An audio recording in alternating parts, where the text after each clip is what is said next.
आप सभी स्टूडेंट्स को मेरा नमस्कार। मेरे YouTube चैनल पर आप सभी स्टूडेंट्स का स्वागत है। जो भी स्टूडेंट्स राजस्थान ऐसा है कि फिजिकल की प्रिपरेशन कर रहे हैं उन सभी स्टूडेंट्स को मैं बताना चाह रहा हूँ कि काफी टाइम से स्टूडेंट परेशान हो रहे हैं कि सर स्टार्टिंग में तो हमारे इवेंट्स अच्छे होते थे, लेकिन अभी हमारे इवेंट्स के अंदर काफी प्रॉब्लम आ रही है। हमारे इवेंट्स जो स्टार्टिंग के इवेंट्स थे उनसे भी लो जा रहे हैं। तो ये इवेंट्स इस टाइम डाउन क्यों हो रहे हैं, लॉन्ग जंप डाउन क्यों जा रहा है, रनिंग डाउन क्यों जा रही है, या हमारे शॉर्ट फुट वगैरह में क्यों प्रॉब्लम आ रही है, तो इसकी तरफ आप सभी स्टूडेंट्स को मैं ध्यान अंकित करना चाह रहा हूँ। और फिर भी किसी स्टूडेंट के मान लो कि इवेंट से इम्प्रूवमेंट नहीं है और वो इवेंट्स प्रॉपर नहीं कर पा रहे हैं, स्टैंड डेवलप नहीं है, तो मेरे जो डिस्क्रिप्शन बॉक्स है उसके अंदर मैंने लिंक दे रखा है, तो आप उसमें सभी इवेंट्स के लिंक पे जाके आप अपने इवेंट्स को इम्प्रूव कर सकते हो। लेकिन सबसे बड़ी बात यह है कि अभी आपको इवेंट्स पे एक्सपेरिमेंट करने की जरूरत नहीं है। जो इवेंट्स आप जिस ट्रिक से कर रहे हो उसी में करनी है। आपको थोड़ा बहुत अगर आप चेंज करना चाहो, मामूली सा, जैसे नहीं पूरी ट्रिक ही चेंज कर दो, थोड़ा बहुत आप चेंजेस कर सकते हो। लेकिन ऐसे नहीं कि मैंने ट्रिक बताई और आपने जो पहले कर रहे थे उस ट्रिक को बिल्कुल छोड़ दो और मेरी ट्रिक पे बिल्कुल नई ट्रिक ही अपना लो, तो उसमें क्या आपको प्रॉब्लम आ सकती है, क्योंकि आपको उसकी हैबिट हो चुकी है। और आप चेंज करने से क्या है कि थोड़ा सा अभी जो भी अगर आप ट्राई करोगे या जो स्टूडेंट्स आप उस चीज को इम्प्रूव करने की कोशिश कर रहे हैं, तो उसमें फिर आपस के अंदर एक असमंजस हो जाता है, मतलब कंफ्यूजन पैदा होता है एक। तो आप स्टूडेंट्स को इस बात का ध्यान रखना है। और मेरे वीडियो को देख के आप नॉर्मल थोड़ा बहुत उनको सीख सकते हो, ग्राउंड में भी आप जाते हो तब बाकी स्टूडेंट्स को देखे चीजों को सीखना जाता है आपको, मतलब उन चीजों को सिर्फ माइंडली सीखना है, ग्राउंड पे एक्सपेरिमेंट कम करना है। इससे आप इंजरी से भी बचोगे और आपके इवेंट्स में भी इम्प्रूवमेंट होगा।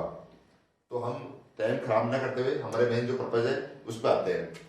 सबसे बड़ी बात तो जिन स्टूडेंट्स के कहना है कि काफी स्टूडेंट्स के मेरे पास कॉल भी आ रहा है आज मॉर्निंग से, और ये प्रॉब्लम आज ही ज्यादा स्टार्ट हुई, मेरे पास आज ही ज्यादा स्टूडेंट्स के फोन आए।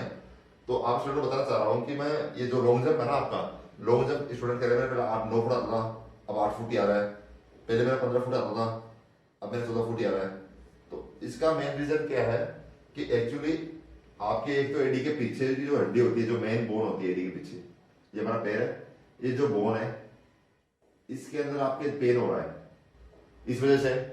और दूसरा टखने के नीचे पेन, ये जो आपका टखना है इसके नीचे यहाँ पे पेन, ये पेन सिर्फ और सिर्फ हम लॉन्ग जंप की ज्यादा प्रैक्टिस की वजह से होता है। यहाँ पर ये हड्डी पे प्रेशर लगने से बार बार ये बढ़ जाती है और इन्हें खिंचाव होने की वजह से यहाँ पेन चालू हो जाता है। और दूसरा यहाँ पर पैर, जैसे हम लॉन्ग जंप करते हैं तो पैर थोड़ा भी टेढ़ा गिरता है या हार्ड सरफेस पे गिरता है तो उससे ये पेन होता है। तो इसके लिए क्या करना है आपको, मैंने पहले भी वीडियो में बता रखा है, आपको लॉन्ग जंप की प्रैक्टिस एक दिन छोड़ के एक दिन करनी है, और उसके अंदर भी सिर्फ 1 अटेम्प्ट या 2 अटेम्प्ट, ठीक है। दूसरी बात, ये जो जहां पर आप लॉन्ग जंप करते हो ये पूरा खुदा हुआ होना चाहिए, और आप जब लॉन्ग जंप करो तो सबसे बड़ी बात आपको शूज पहन के लॉन्ग जंप करना है। फिर मैं बता रहा हूँ, काफी स्टूडेंट्स को मैंने समझाया भी है कि आप अगर यहाँ प्रैक्टिस करते हो तो सिर्फ एक बार ट्राई के लिए आप नंगे पैर कर सकते हो, लेकिन आपको रेगुलर प्रैक्टिस सिर्फ और सिर्फ शूज के साथ ही करनी है, ठीक है। आप यहाँ पर अपना कॉन्फिडेंस बिल्डअप करने के लिए आप नंगे पैर करते हो, लेकिन उसके चक्कर में ऐसा नहीं हो कि आप इंजरी करवा बैठे और जो आप कॉन्फिडेंस को बढ़ाने के चक्कर में आपको बिल्कुल इस इवेंट को आप खो दें। तो आपको अपने आप पे इस टाइम कॉन्फिडेंस सिर्फ पेशेंस से लाना है, आपको पेशेंस रखना है, इंजरी से बचना है, वही सबसे बड़ा कॉन्फिडेंस होगा आपके लिए।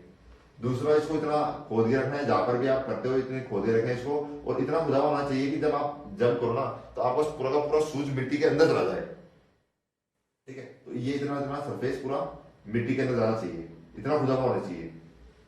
इस टाइम इस बात का खास कर ध्यान रखना आपको, तो इस बात का ध्यान रखें आप और इसके बाद ही जंप करें, ठीक है। दूसरी बात, आपको खड़े जंप नहीं करना है। जिन स्टूडेंट्स के अभी भी फाउल की प्रॉब्लम चल रही है, फाउल सही नहीं हो रहा है ना, तो वो स्टूडेंट्स क्या करेंगे, बार बार लॉन्ग जंप करके फाउल की प्रैक्टिस नहीं करनी है। आप सिंपल दौड़ते हुए आए और जाकर लॉन्ग जंप ट्राई बना, उसमें अपना पैर सही रखा और दौड़ते हुए निकल गए। और जो स्टूडेंट जंप करना चाहते हैं उनका जंप, जैसे मान लो जिनका 10 फुट आ रहा है वो सिर्फ 6 फुट ही जंप करेंगे फाउल की प्रैक्टिस के लिए।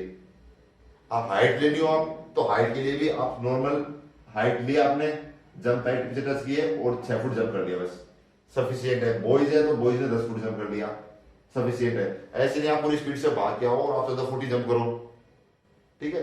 तो इससे आपका जो प्रॉब्लम है फॉल की वो भी सोल्व हो जाएगी, दूसरी आपकी जंप की प्रैक्टिस भी हो जाएगी। जिसका हाइट नहीं आ रही वो हाइट लेना भी सीख जाएंगे, और जिनका लॉन्ग जंप नहीं बढ़ रहा है वो अगर कम स्पीड से दौड़ते हुए आएंगे तो उनका लॉन्ग जंप में इंप्रूवमेंट भी हो जाएगा और आपकी इंजरी भी नहीं होगी।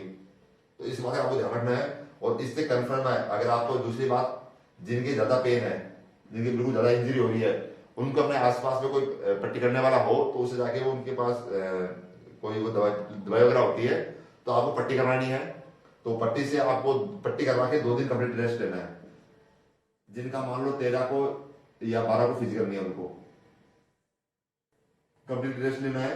और कंप्लीट रेस्ट लेने के बाद में आप जब दोबारा ग्राउंड में आओगे तो आपको 2 दिन सिर्फ रनिंग करनी है, जॉगिंग करनी है। और उसके बाद में तीसरे दिन आप सिंगल एक अटेम्प्ट लॉन्ग जंप की प्रैक्टिस कर सकते हो, ठीक है। और उसके बाद दोबारा से आप रूटीन में आ जाओगे और आपका पेन खत्म हो जाएगा। लेकिन जिन स्टूडेंट 13 या 12 को फिजिकल है, उनकी ज्यादा इंजरी है तो उनको भी रेस्ट करना जरूरी है, क्योंकि इंजरीज के साथ तो आप फिजिकल कर नहीं पाएंगे। लेकिन जिनके मान लो नॉर्मल है तो वो क्या करेंगे, जैसे जिनका 12 को फिजिकल है वो 10 तारीख को मॉर्निंग के अंदर नॉर्मल अपना थोड़ा घूम फिर के जॉगिंग करके उसके बाद में अच्छी तरह से पट्टी करवानी है, या फिर उनको आइडेक्स वगैरह जो भी अपने घर में आप यूज लेते हो ऑइंटमेंट वो यूज करना है और उससे बढ़िया मालिश करनी है। और सारी चीजों काम में लेते हुए फिर आप आराम से उसको रिलैक्स करें 2 दिन और उसके बाद आपको कंफर्म रिलीफ मिलेगा। और पेन में रिलीफ करने के बाद में आपका इवेंट जो इस टाइम 9 से 8 आ गया वो दोबारा 9:30 पहुंच जाएगा। क्योंकि हमने जो मेहनत करी ना इस वक्त तक, इतने दिन तक, उस मेहनत का हमको जरूर फल मिलता है। ऐसा कभी नहीं होता कि हम एक्सरसाइज कर रहे हैं, मेहनत कर रहे हैं, उसके बाद स्टार्टिंग में हमारा 9 आ रहा होता है और हम 8 पे रह जाए। ऐसा कभी नहीं होता। जब पेन खत्म होगा तो आपका इवेंट अपने आप इंप्रूव हो जाएगा, 9 से 10 अपने आप पहुंच जाएगा। सिर्फ और सिर्फ पेशेंस की जरूरत है, अपने आप खुश रहिए, आप इवेंट जरूर इंप्रूव होंगे। सेकंड बात, रनिंग के अंदर जिनके प्रॉब्लम हो रही है, रनिंग की प्रॉब्लम हो रही होगी काल्फ में खिंचाव की वजह से, बार बार स्प्रिंट मारने से क्या काल्फ में खिंचाव जाता है, काल्फ बढ़ जाते हैं, उससे रनिंग जो आपकी है पैर प्रॉपर उठ नहीं पाते, इस वजह से प्रॉब्लम आती है स्प्रिंट के अंदर। दूसरा थाई के अंदर आप क्या करते हो, जब स्प्रिंट मारे जब रुकते हो तो आप सिर्फ 4 से 5 कदम ही लेते हो और उसके बाद एकदम से रुक जाते हो। तो आपको करना है, जब आप स्प्रिंट लगाने बाद रुकते हो तो कम से कम आप 15 स्टेप तो ले स्प्रिंट खत्म होने के बाद में, और 15 स्टेप के बिल्कुल धीरे धीरे करते हुए आपको रुकना है। आप एकदम से रुकोगे तो आप क्या है कि पैर सामने की तरफ रखते हो, जिससे आपका सीधा सीधा थाई पे प्रेशर आता है एकदम से। और ये हम लॉन्ग जंप में करते हैं। लॉन्ग जंप में एकदम से भागते हुए आ रहे हैं, हमने देख लिया भाई हमारा फाउल होगा, सही नहीं आ रहा, तो हम पैर को वहीं रोक देते हैं एकदम से लाइन से पहले, और वो एकदम से रोकने के चक्कर में बिल्कुल सीधा थाई पे प्रेशर लगता है और इससे पेन होता है।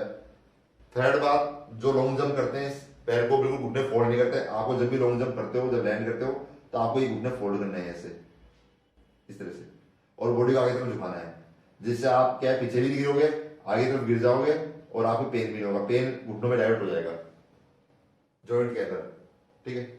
और थर्ड, जो घुटनों में दर्द होता है उसकी वजह से भी आपकी रनिंग में इफेक्ट आता है। बार बार रेगुलर स्पिन लगा रहे हो, नंगे पैर स्पिन लगा रहे हो, क्योंकि जब हम शूज पहनते हैं ना, शूज के अंदर तो फोम लगा रहता है, जो अच्छे शूज आते हैं उनके अंदर वो जो प्रेशर होता है उसको डाइवर्ट कर देता है, वो प्रेशर शूज के सोल के अंदर ही रह जाता है। लेकिन अगर आप नंगे पैर दौड़ते हो तो वो सीधा घुटनों तक पहुंचता है। अभी काल्फ वगैरह में सीट पेन में, तो इनका मेन रीजन यही है, तो इसका भी आप ध्यान रखें।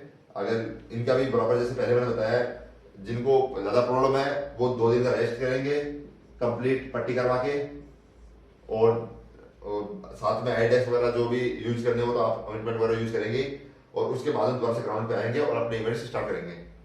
थर्ड है वो चीन अप और शॉर्ट फुट के अंदर। तो चीन अप और शॉर्ट फुट में प्रॉब्लम आती है शोल्डर पेन की वजह से। शॉर्ट फुट ये कन्फर्म है, अगर आपने फर्स्ट डे आप प्रैक्टिस कर रहे हो और आपने 16 फुट गया है, फिर आप सेकंड टाइम फेंकोगे तो शायद 16 फुट चला जाए, लेकिन थर्ड टाइम कंफर्म है आपका 15.5 ही जाएगा।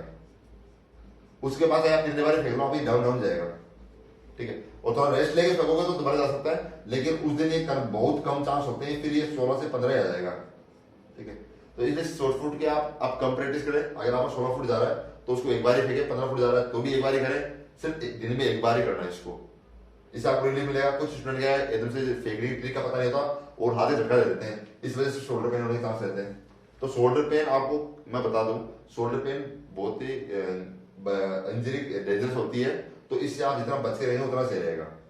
मैं डरा नहीं रहा हूँ, मेरे अकॉर्डिंग जितना मेरे को नॉलेज है उसके अकॉर्डिंग आप स्टूडेंट्स को गाइड कर रहा हूँ। अगर फिर भी किसी स्टूडेंट को अगर मेरी दीदी की जानकारी अच्छी नहीं लगे तो अपने अकॉर्डिंग और कहीं से जो अपने डॉक्टर है उनसे राय ले सकते हैं, या और यूट्यूबर्स के थ्रू भी अपना राय ले सकते हैं। लेकिन ये किसी में मैं अपनी राय थोप नहीं रहा हूँ, सिर्फ मेरे अकॉर्डिंग मैं गाइड कर रहा हूँ, ठीक है। तो इस बात आप ध्यान रखें। चीन अप के अंदर क्या होता है, कुछ स्टूडेंट मैंने कल वीडियो भी बनाया, कुछ स्टूडेंट चीन अप के अंदर एक हाथ में ज्यादा प्रेशर देते हैं। ये कंफर्म है, आपका एक हाथ में पावर ज्यादा होती है, एक में कम होती है। ये हर पूरे बॉडी पार्ट में ये होता है। आपके हर जो बॉडी पार्ट है उसमें आपके जैसे हाथ में भी एक में ज्यादा पावर होगी, एक में कम पावर होगी, पैर भी एक पावर ज्यादा होगी, एक में कम होगी। तो इस वजह से ये होता है, और इस वजह से हम क्या है, आधा ज्यादा प्रेशर देने की वजह से शोल्डर पेन होता है, और उस वजह से हमारे इवेंट्स में प्रॉब्लम आती है। तो मेरा मेन मोटिव आज यही है आप स्टूडेंट्स को ये वीडियो बनाने का, कि सबसे बड़ी चीज यही है, अपने इंजरीज पे आप रिलैक्स कीजिए। इंजरीज खत्म होगी तभी आप इवेंट्स को इम्प्रूव कर पाएंगे। और ये कंफर्म, अगर आपने मेहनत करी है तो ऐसा कभी नहीं होता कि आपके इवेंट्स नीचे जाए, डाउन जाएंगे, ऐसा कभी नहीं होगा। आप बिल्कुल रेस्ट कीजिए प्रॉपर, और प्रॉपर अपना इलाज लीजिए, प्रॉपर आइडक्स वगैरह ऑइंटमेंट यूज कीजिए, तो कंफर्म आपके इवेंट्स में इम्प्रूवमेंट होगा।